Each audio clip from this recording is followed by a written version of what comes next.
प्रिय विद्यार्थियों नमस्कार। आज हम लोग पढ़ेंगे भारतीय संस्कृति के तत्व के अंतर्गत 3 ऋण, जो पेपर सेकंड के पाठ्यक्रम में निर्धारित है। इसके पहले हम लोगों ने पढ़ा षोडश संस्कार,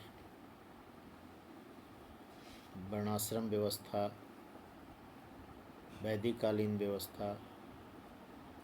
अब हम 3 ऋणों पर चर्चा करेंगे।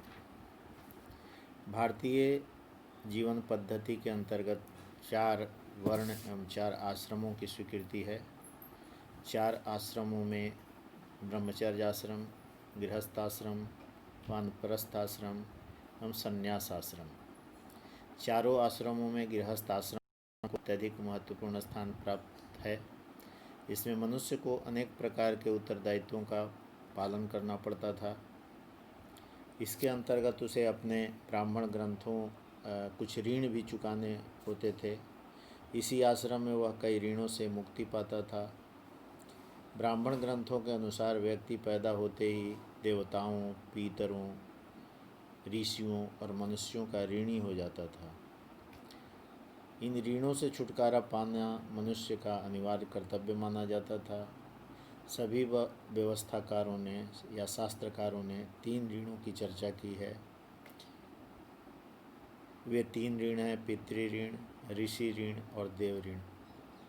मनुष्य चूँकि एक सामाजिक प्राणी माना गया है, वह इस समाज में रहता है, तो समाज से बहुत सी चीज़ें वो प्राप्त करता है।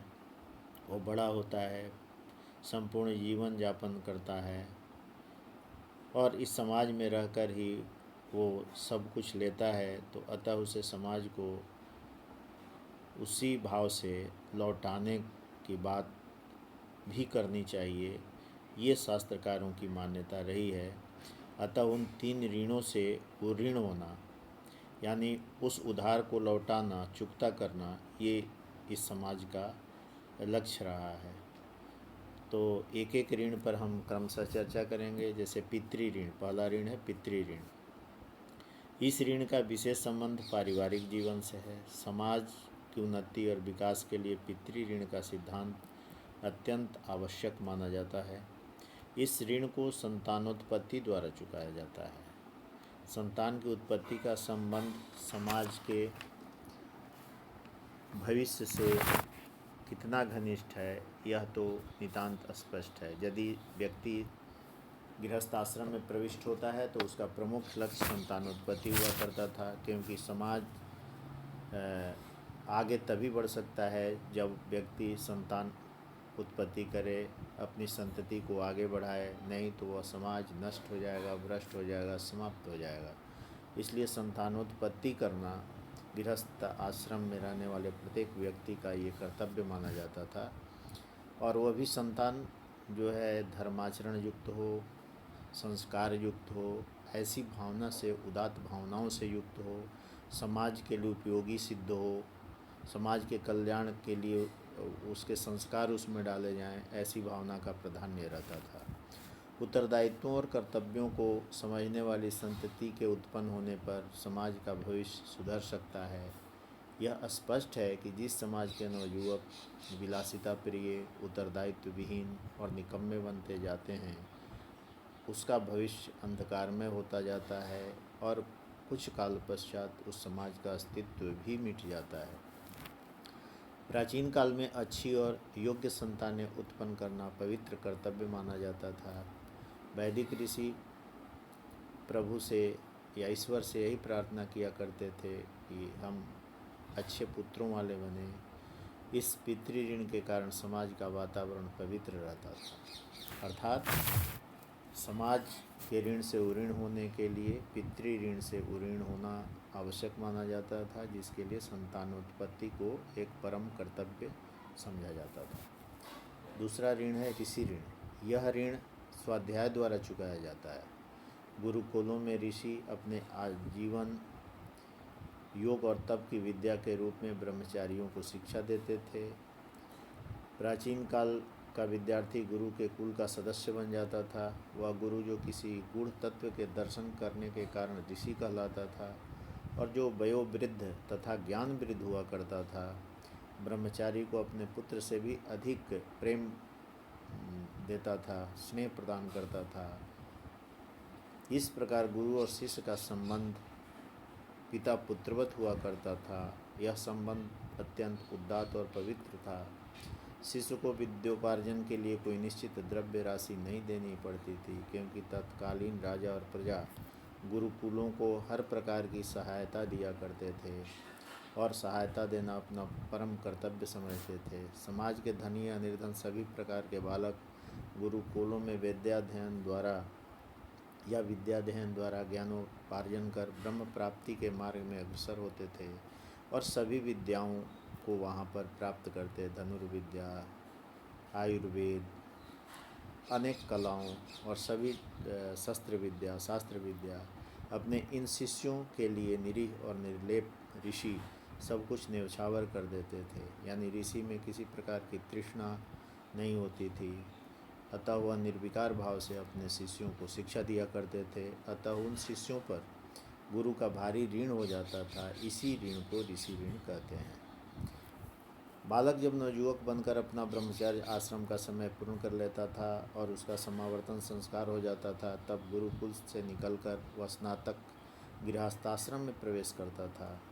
इस समय वह इस बात को नहीं भूलता था कि उसे अपने ऋषि ऋण को चुकाना है, कुछ द्रव्य देकर नहीं, अपितु अपने अध्ययन को निरंतर रखकर और ज्ञान वृद्धि के साधनों की वृद्धि में सहायक बनकर।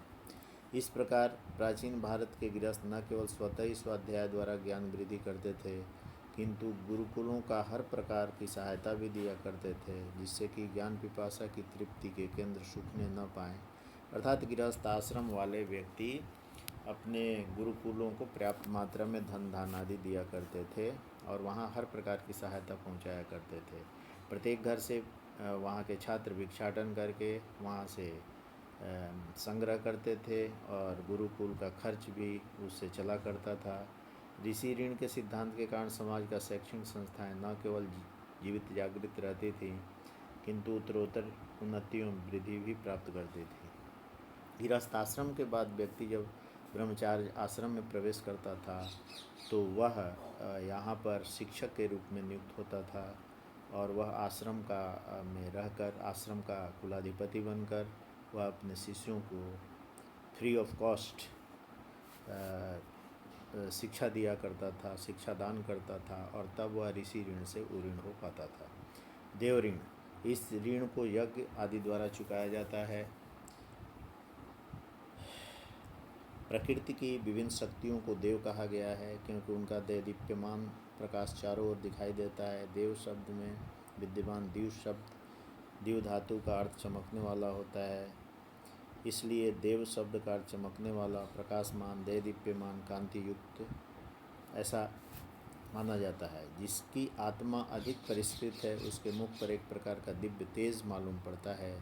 इस कारण देव शब्द उन महापुरुषों के लिए भी संबोधित किया जाता है जो आध्यात्मिक विकास के मार्ग में बहुत आगे बढ़ गए हैं, जिनको आत्म साक्षात्कार हो चुका है। ये महान आत्माएं उन मार्गगामी या ऊर्ध्व मार्गगामी मानव समाज को पुनः सन्मार्ग पर लाने के लिए ही भूमंडल पर अवतरित होती हैं। इन विभूतियों का समाज पर कितना गहरा प्रभाव एवं ऋण हो जाता है, यह प्रत्येक विचारशील व्यक्ति समझ सकता है। तब प्राचीन भारत में समाज के सदस्यों का यह कर्तव्य मान लिया गया था कि इन महात्माओं के आदेश पर चलकर उनके ऋण से मुक्त हो जाएं।